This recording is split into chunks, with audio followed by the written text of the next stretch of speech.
Well, by the same token, you don't have to force yourself or motivate yourself to think negatively, to be depressed, to hate somebody, to want revenge, to want to get back at somebody, to beat yourself up over the head, to feel loaded with guilt. You don't have to make any effort to do that. Your mind is on automatic. It will do that by itself.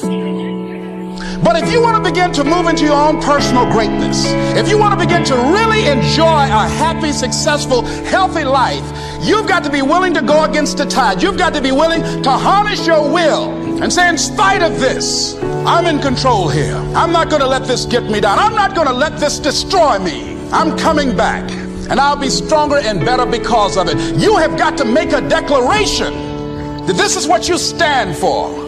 You're standing up for your dreams. You're standing up for peace of mind. You're standing up for health. You want it, and you're going to go all out to have it. It's not going to be easy when you want to change. It's not easy. If it were in fact easy, everybody would do it. But if you're serious, you'll go all out. So yes, I'm going to turn this situation around. I'm not going to sit back and moan and cry over what happened and what went wrong and who did what. I'm going to do something about this situation. The next thing that is important is that expect things to get better for you, because they are. See, life is cyclic.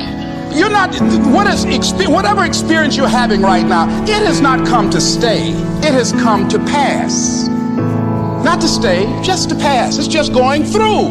The biggest challenge is to know what's happening. This is a part of this thing we call life. This too shall pass. And maintaining perspective, putting it in perspective.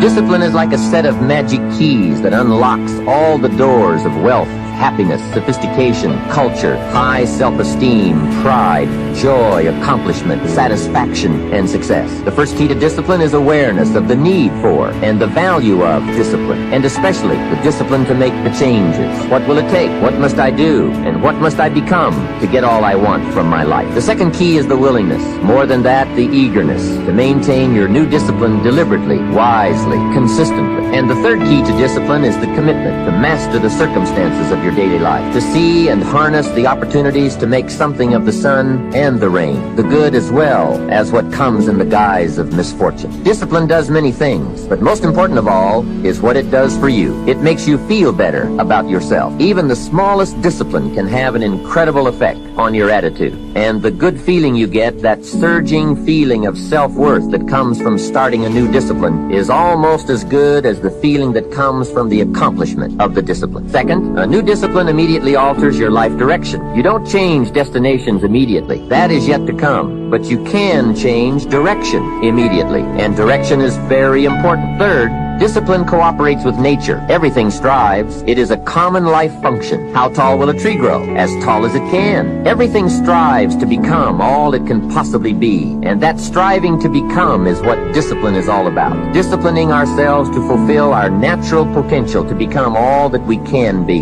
And finally, discipline attracts opportunity. Opportunity is always looking for ambition and skill in action. Discipline taps the unlimited power of commitment. The human will in action, driven by inspiration, enticed by desire, tempered by reason, guided by intelligence, can bring you to that high and lofty place called the good life. Most people can't tolerate the deep phase. I'm going to tell you, my God in heaven, let me tell you what he did. He repurposed my entire mess and built me a masterpiece. It protects the house. When there's a flood, that house doesn't get hit. It's got a bazillion goddamn rocks all over the place. And then the foundation's that, those stones are that, the entire house is protected that way. And then we took the dadgum water and we diverted it into the most incredible waterfall, ask Ryan Stewman, you've ever seen in your life. There's a waterfall that runs from 100 yards up my hill all the way down cascading into the lake. Those rocks literally diverted the water that was coming from my family down into the lake. It repurposed my mess into building my dream. Let me remind you of something. Your mess right now in your life, if you got one going, does not disqualify you from making your dream happen. Everyone around you at some point is going to think you're crazy. There's going to be a point where your life was jackhammered and dynamited into a complete mess. And I'm telling you, from those greatest adversities, this is not rah-rah,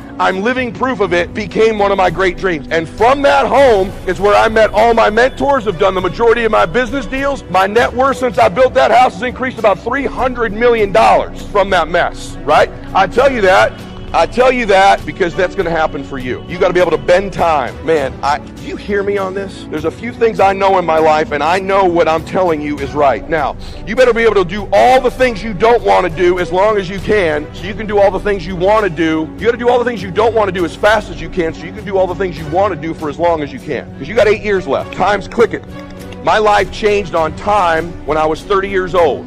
I went to you have anybody in your family that you resemble? You have like someone like, you look like your uncle or your auntie. You have anybody like that? Yes or no? Some of you? Mine was my Uncle Mike. It's my godfather. I'm Italian. It's kind of a big deal. It's my dad's only brother. He passed away walking through the Waldorf Astoria Hotel in the lobby at 50 years old of a massive heart attack. I went back to his funeral, and when I went back to his funeral, on the way back, the Oprah Winfrey Show was on TV. I'm going to give you a tip right now. There's a thing in your brain, I write about it in my book, called the Reticular Activating System. It's called the RAS. It's the part of your brain that keeps you sane so that you don't notice all the stimulus in your life. It filters into you that which you're deeply convicted of or which is important to you. You will literally see, hear, and feel things that you would not otherwise see when something is very important to you. Let me prove it to you. You ever walk into a crowded room and you're looking for a particular person in that room? The rest of the room begins to blur out as you're looking for that. And when we left that room, if I said you were looking for Sarah, there were 40 people in there. When you leave, I said, who were the other 25 people in that room? You have no cognition whatsoever who the other people were in the room, because what was important to you was Sarah. How many of you have ever bought a new car before? You bought a red Acura. All of a sudden, you got that red Acura. Isn't it interesting? You see red Acuras all over the damn road. Same lane, 3 lanes over, going the wrong direction. You're like, man, everyone's got damn red Acuras. No, they were always there, but they were filtered out because they were not in your importance. If you're going to win, hear all this crap about The Secret. There's some validity to it, but here's the truth. There's a reason in your brain that this is all true. It's called the reticular activating system. And if you learn to get super obsessed, your obsessions become your possessions. That's not a meme, that is a fact.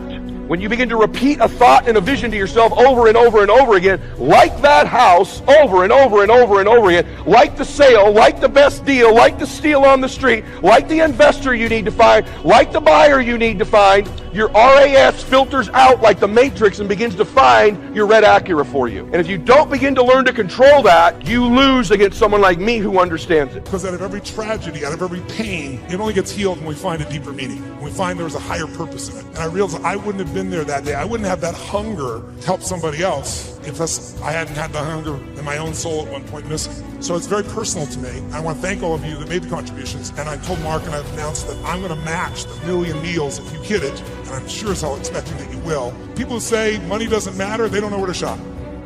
Because there's some experiences you can buy that are extraordinary. Who's got some experiences, some trips, some things you've done with family or friends that will live with you for years? Who knows what I'm talking about here, right? Those things, that money can be a really valuable tool there. If you can find enough add value and have money and do those experiences, how cool. I'll tell you what else money research shows will do. People always say money doesn't matter once you get to a certain level.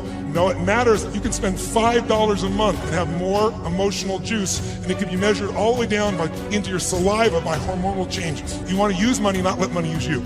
But here's the problem. I used to be a head chef in a smorgasbord when I was much younger and used to cook. And working in a restaurant is an interesting thing because the church, in essence, is a restaurant. It is a restaurant. And let me tell you something. When you go to a restaurant, we choose restaurants, yes, because the food is good, but half of the reason we pick the restaurant is because of the ambiance, the atmosphere. Whether it be a casual atmosphere that you really, really enjoy, or I tend to like pristine atmospheres with white tablecloths and elegance and excellence and crystal and china and all the stuff I didn't get growing up. I'm still restoring that to the cankerworms. Glory to God. Thank you, Jesus. I'm still eating steaks today because when my father ate steaks, we ate hamburger with gravy on it. And I'm still getting even. I just eat a steak and say, see, I'm grown. That's how I got this big, being grown. Bless God. But the church is a lot like a restaurant. When you go to a restaurant, everything out front is real nice and the music is playing. And the violin, and so the singer is singing over in the corner, and you got the white tablecloth, and you got the crystal goblets and the china, and everybody's putting their, isn't that something about putting a napkin in your lap? That's when you know you really have arrived. When the service is so good that somebody just comes up and just puts a napkin all in you.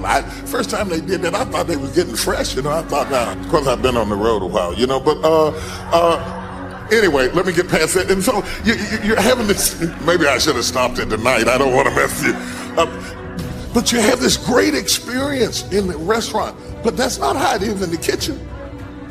In the kitchen, you got leftover lettuce heads over in the corner that you got to throw away, and you got stuff bubbling and boiling and cooking and spilling over, and people are yelling at one another, I said bring the soup, it's behind, we got to get out front and say, may I help you? It's not like that in the kitchen. In the kitchen, all hell is breaking loose.